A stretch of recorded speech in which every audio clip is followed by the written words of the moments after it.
How can I help? Do you have anything to say? This trip could have gone better. Oh, I agree. Come on, we're not dying in this place. Okay, let's see what we have in here. Wonder who was here. See if they left anything useful behind. A mace. I need a weapon, so yes, and camping supplies. Should I be...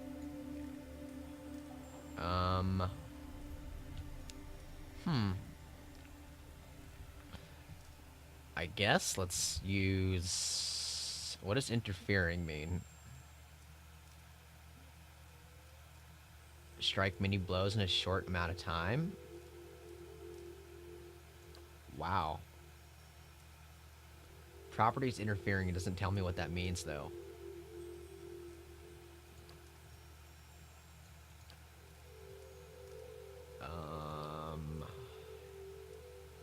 Oh.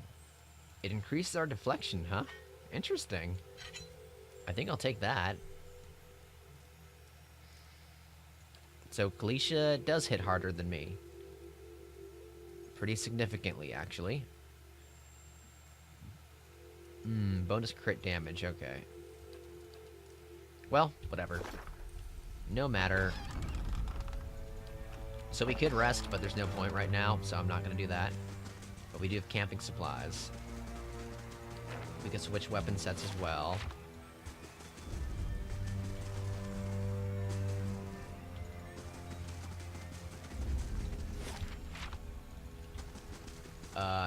Alright. A trembling, sickly creature emerges from the dark, clutching a spear. Knobby elbows and thin ribs show through its scaly flesh, but you recognize it as a Zarip. It watches you cautiously, breathing in ragged sighs. It's okay, I won't hurt you. The Zarip recoils, fingers still tightly wrapped around its spear. The creature cocks its head and approaches you, a soft clicking emanating from the back of its throat. The creature sniffs around and finds nothing of interest. It steps back and resumes its defensive posture. What if we raise our arms and stand still? It does the same thing. Okay, well, let's go away then. The Zarp watches you warily as you go. Okay, I will see you later, buddy. Look at the tiles. What are those symbols? Those symbols. Just like the tiles. A symbol of patterned circles, of a patterned circle is inscribed on this pillar. An unlit brazier sits at its base. It could be lit if you had the means, which we have a torch, so flames kindle swiftly in the brazier, winding their way upward.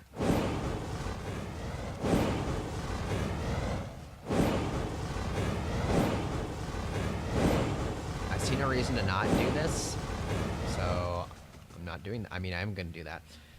This mural must be ancient, yet the colors are still bright and vivid. It shows a procession of Ingwithans from all the Kith races, Amawa, Elf, Orlan, Dwarf, and Human.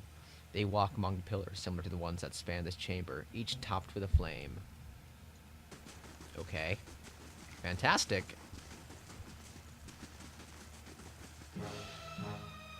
Yeah, let's just dispose of the ooze ASAP. I would like to know if you can knock an ooze down.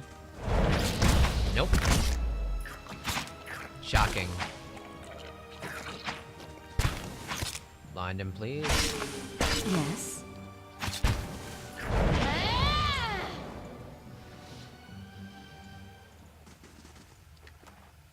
Take all and loot the body. What's that muck on the wall? A viscous slick of something dark and tar-like runs down the wall. The shapes and bulges in the wall suggest that something lies beneath it, but you can't tell what. Let's use our water skin to clear off the ooze. You rinse the ooze away, revealing intricate relief of a man's face. The sunburst surrounding it. It is chipped away. The sunburst surrounding it has chipped away in places, but the details of his head, from the tight curls of his hair to the ridges of his pointed ears, still showcase remarkable craftsmanship. One eye is empty. A gem fills the other. Okay, where did we get a gem from? I guess let's find the gem.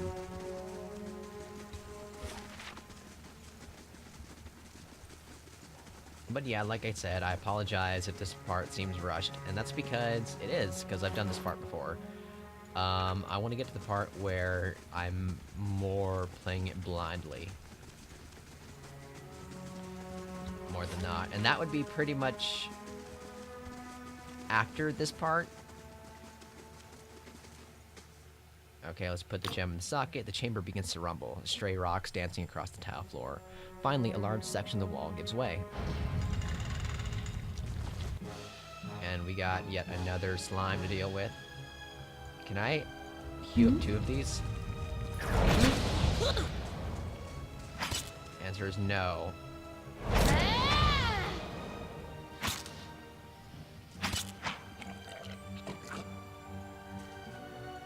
I'm here.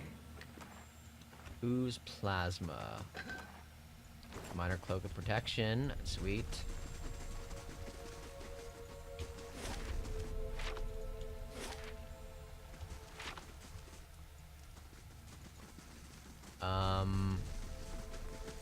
Okay, we got Adra. Wait. Do you hear that? No. The better part of valor. Yeah, I hear it now.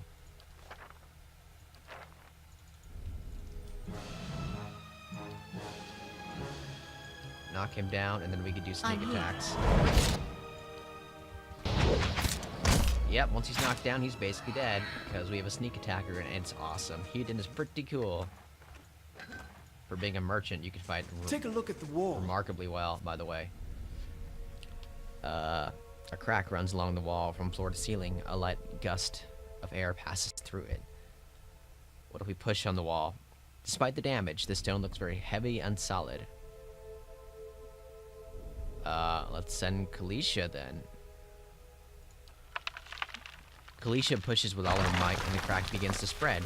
Finally, the ancient masonry gives way. The wall crashes down, revealing a circular room ahead. Yes? I could scout ahead, see what's around the corner. Well, I could, yes, but I could also do that. Blinding strike him, knock down, and we'll. I guess it's just the same abilities, really.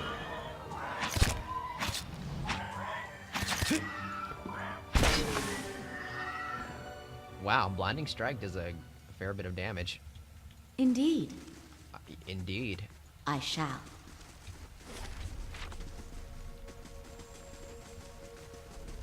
Do you feel that? There's a draft coming through that wall. I don't...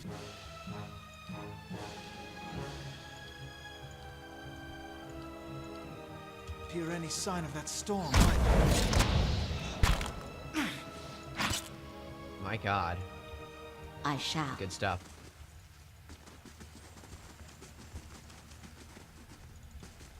Now let's go say hi to the Zarp.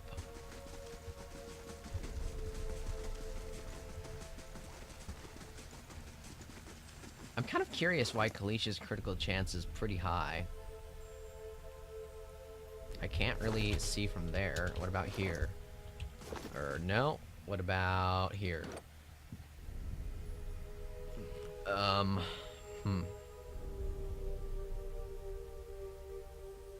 Wait, no, that's me. Okay. I mean, she has extremely high might, so there's that. Charged by the rush of battle. Okay. Wow, that's cool. Fighting spirit. All folks have the... Wait, all folk have an indomitable spirit that rises to the challenge when things look grim. Really? Interesting. Do we have that? We don't have that. We have faith and conviction. Okay. Good to know.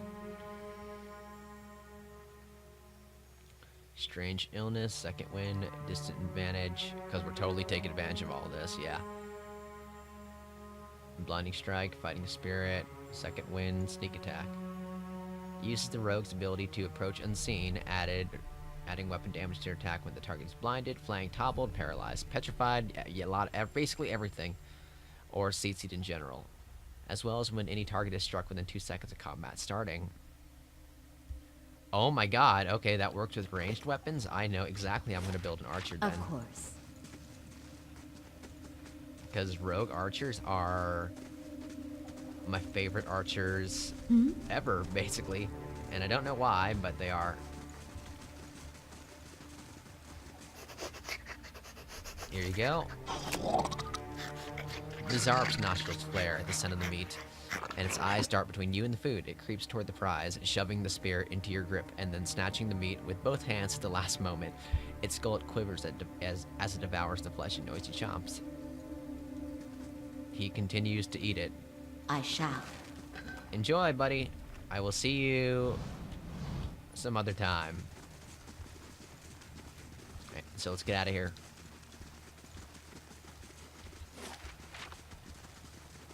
Looted everything as far as I'm aware.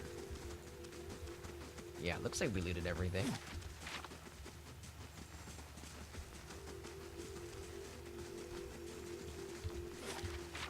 Awesome. Anything here? No. And I know there's nothing over there except a broken bridge, apparently. So, that's not... There's no point in going over there, is there? No. Yeah, no. Okay, moving right along then. I should start off with knock down this, and then Heodin can just do literally whatever he wants. Have a blinding strike. My god.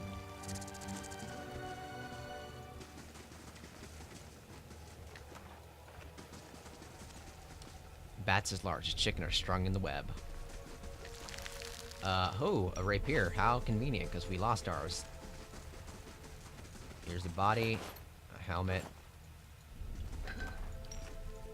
And, yeah. Sweet. Moving right along, I think, yeah. How can I help? Yes, moving right along. I shall.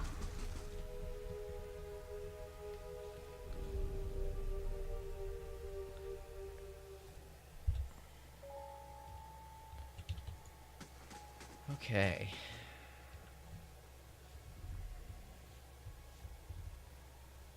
Four figures stand before an otherworldly apparatus, an ancient structure of chiseled Aedra, metallic veins, ominous and looming like a silent observer. Standing motionless in their midst appears to be a human body, colorless as stone or ash. The other figures gaze upon it in what might be contemplation. From your vantage point, you are well obscured from their view. The figure closest to the machine stands out among them. A thick gray beard frames a face otherwise hidden beneath a metallic mask. His faded robes are embroidered with the runic language unlike anything you've ever seen, and he wears a strange black headdress with two protrusions that jut out like the wings of some malevolent creature. Malevolent, rather. Oathbinder, bear witness, and see this man has kept his word true to his last breath, full to his blood's last drop. Guide his soul, queen that was, and regard it among your favored. Let his life by the key be his confession. Let his death by the key be his absolution. May he walk the world ever free of the crushing weight of the book. The book. Your brother has done his part, and you have seen the power of his contribution. I will accept no further hesitation from the rest of you. In the sight of the queen that was, will you fulfill the oath? Will you take your place beside your brother in the endless esteem of her memory that is without flaw? Step forth, and be assured of the great worth of your life's course.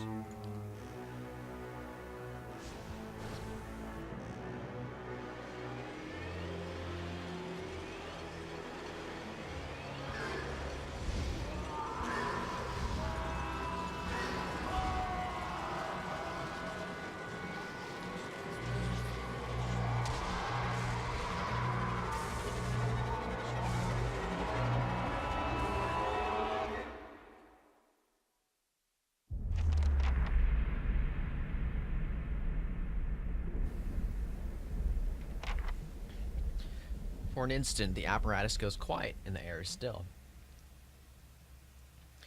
Then all at once it erupts with a concussive surge. Light floods your vision and you are knocked to the ground. Your head snaps back as you land and the pain wells into the back of your skull, washing your last thoughts away into the black, unconscious void. You open your eyes to a different place another time. You stand in the circular room, grand and domed, its walls lined with Aedra and trimmed with copper. The style is ancient, but the chamber is unweathered. At the far end, a great pillar of Aedra pierces the floor from below, its shimmering texture giving the illusion of boundless depth. Encircling the pillar is an apparatus much like the one you have just seen, but immense and multifaceted and intertwined. Your thoughts are yours and not yours. They seem to exist before you think them, and they're all questions, pressing questions, troubling questions, questions that must be answered, or. At the base of the pillar now, you see a man with a thick gray beard and a ceremonial robe, crowned with a strange ornamental headdress. You know this man. You are walking toward him now at a pace that is hurried, while trying not to appear so. You have something you want to ask him, one question above all, and the question spins madly in your mind. And we're awake. But they are not. You awaken to find your malaise broken, only to be replaced with something far more concerning. Faint whispers are audible at the edge of your hearing, like a ringing in your ears that does not subside. Movement flits through your perpetuary, but when you turn to look, you can see no sign of whoever it was. You find your gaze regularly darting this way and that, an involuntary paranoid tick. If this is a sickness, it may be dangerous to go without treatment for long. The figures stand frozen in place, flesh and blood replaced by cinders and ash. The man who led them is nowhere to be seen. Heoden and Kalisha lie bloody on uneven cobbles, their bodies twisted unnaturally in death. You are alone and far from help. Gilded Veil may be your best hope of receiving treatment before things get worse. I'm here. Great. So now we will loot our friends, because that needs to happen, and we will move on. And there's a guy that's being tortured. St. Gyron's horn, okay. And now all these people are basically ash, so when we touch them, they turn to ash. It's quite creepy. And here's someone else being tortured. This massive structure of a stone, Aedra and copper, covered in strange glyphs. The air around it vibrates with an unusual energy. A vessel of flesh.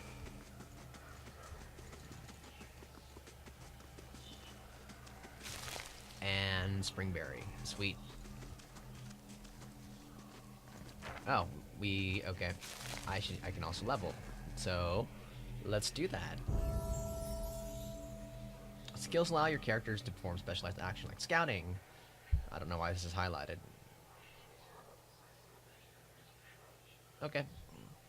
Detecting traps, picking locks, or reading scrolls. They can also be used to overcome obstacles in conversations and scripted interactions. Skills will advance as your character gains level, but items and other bonuses can also increase skills. So, I still don't know what I want to do here.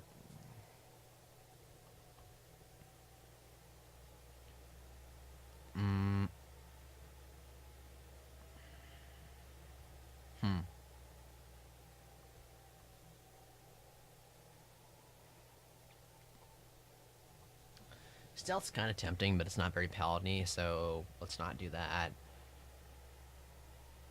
I guess we should do athletics because this also dictates how good the second wind skill is. So that seems like it's good.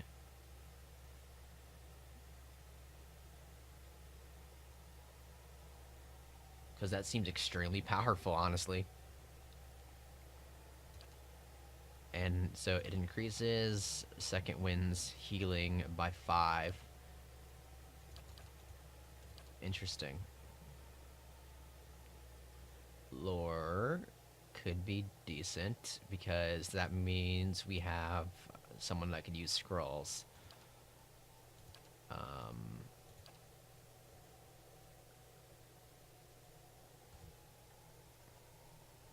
So I guess let's focus on athletics and lore.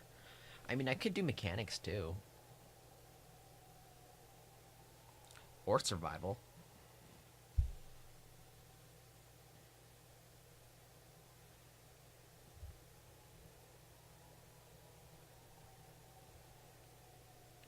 Damage reduction, received healing multiplier.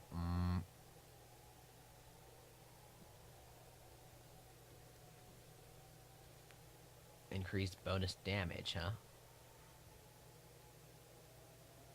Bonus movement. Long-term bonuses, okay.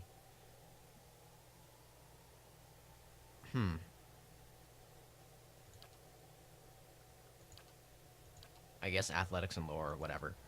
Yeah, let's do that. Now, we also have a talent we could choose from. Intense Flames is very tempting, of course, since I like flame attacks. Fires are of Darkazi. Palace does what?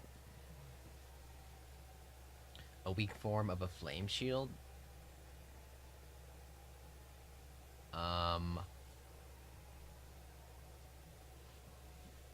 So it mitigates freezing damage. I don't see that being that great.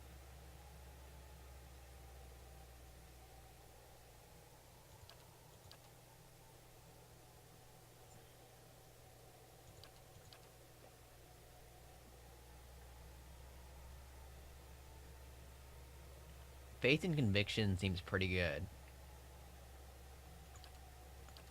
Intense Flames could also be pretty good, though. Or we can go with the Weapon Focus. I don't know what focus I would like to specialize in there, though.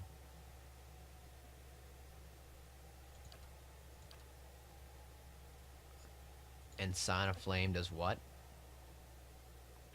20% burn damage. 50% damage is burn. And currently it does what?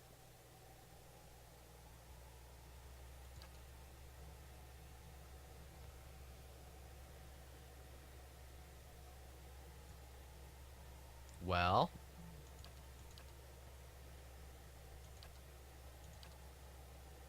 I guess we could do Intense Flames.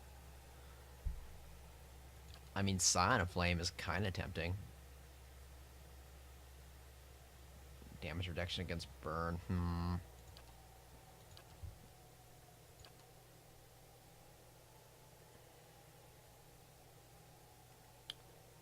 Increased accuracy could be good as well.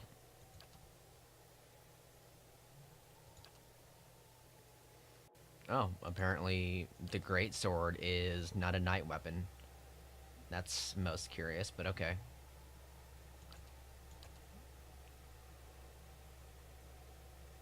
Yeah, that's most curious.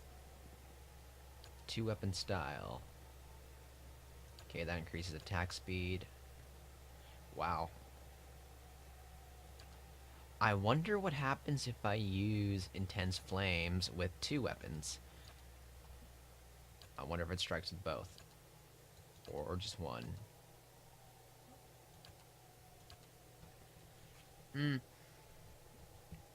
Intense Flames is cool. I'm gonna do that. Well, but I also like increased defenses. To resist direct melee. Wow.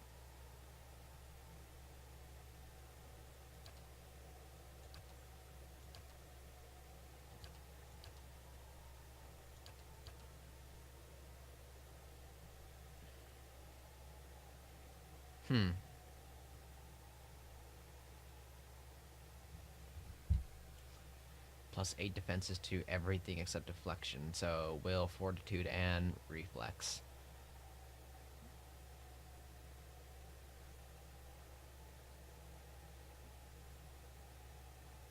Oh, deflection would be the equivalent of defense or AC. Okay, good to know.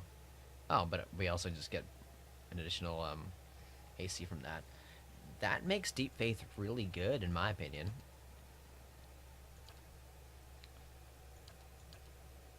Accuracy against... okay.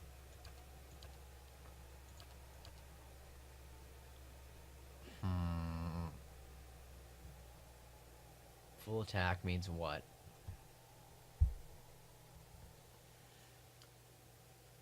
Full attack... oh, wow. So that means I can strike twice with two weapons. Interesting. Very interesting.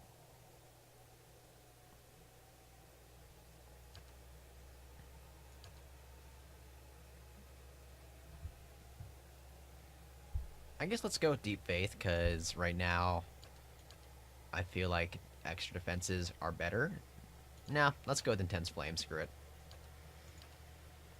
Intense Flames it is. Okay. This massive structures, okay, I think I've already read that. So, let's continue on.